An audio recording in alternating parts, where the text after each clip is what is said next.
Alright, so sekarang ni sebelum kita mengenai tu, you kena tahu macam mana flow forex trading. Flow forex trading ialah macam mana forex trading ni flow dia yang utama. So forex trading sebenarnya walau macam mana pun memang nombor satu ialah dijana oleh ataupun dijalankan oleh bank. So you kena ingat yang pertama ialah memang bank adalah sebenarnya forex didagangkan. Kan forex didagangkan oleh bank. 100% oleh bank kan. Kemudian kalau kita nak trade kepada bank ni, kita tak cukup duit kan. Dia sebenarnya adalah sangat low leverage.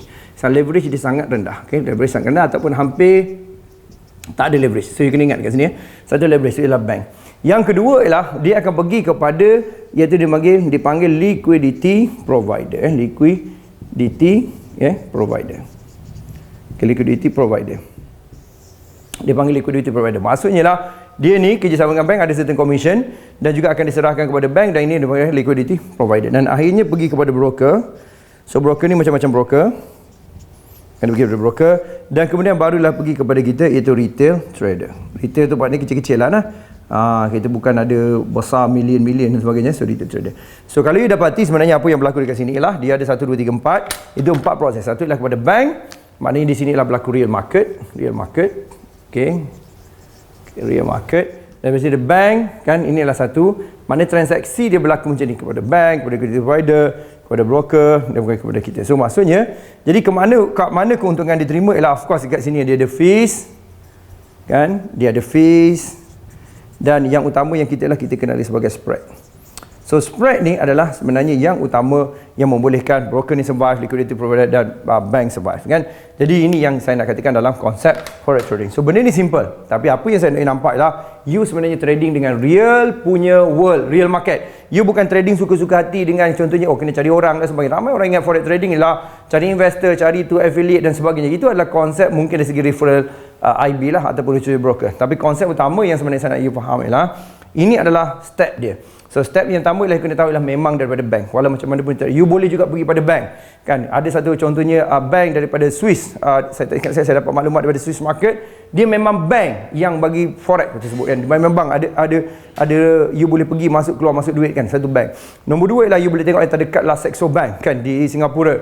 Dia tidak menjalankan transaksi seperti biasa, tapi dia adalah bank yang menguruskan pelaburan forex, CFD dan juga stok Dan you boleh tengok yang kedua ialah liquidity provider ni biasanya dipanggil lah prime kan, prime broker maksudnya ialah dia memberi ialah liquidity provider. Dia boleh berada di Australia kan, dia boleh berada di UK, dia boleh berada di US, Dubai dan juga banyak tempat, dan tidak termasuk juga iaitu di dalam kepulauan-kepulauan tertentu seperti Seychelles, Cyprus dan sebagainya.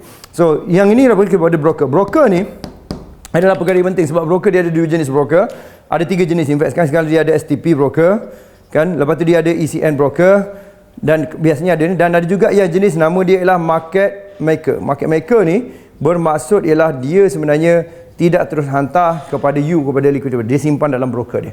So ini antara tempat you hati-hati. Saya tidak bercerita pasal konsep broker, tapi poin utama ialah at least you faham fokus satu ialah flow forex trading. So, kemana you duit you pergi, macam mana you dapat duit?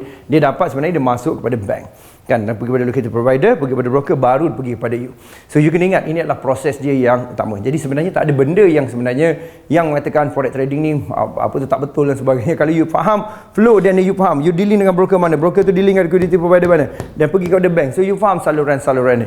Dia seperti mana yang didagangkan di dalam stok kan, khususnya boleh nampak ada technically secara platform, juga secara technical dia ataupun electronic device yang digunakan ataupun web based trader, ada yang digunakan untuk trading seperti ini. Alright, so kita akan jumpa untuk seterusnya, dan you kena ingat kita masih lagi dalam pembikinan buku. So maksudnya sangat penting you respond, tanya saya apa coach pasal flow forex ataupun ada benda-benda lain yang you nak muatkan dalam buku kita yang kita akan datang. InsyaAllah saya akan lancarkan juga iaitu pada akhir tahun ni.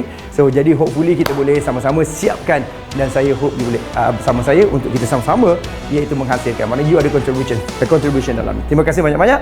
So jumpa dalam video seterusnya.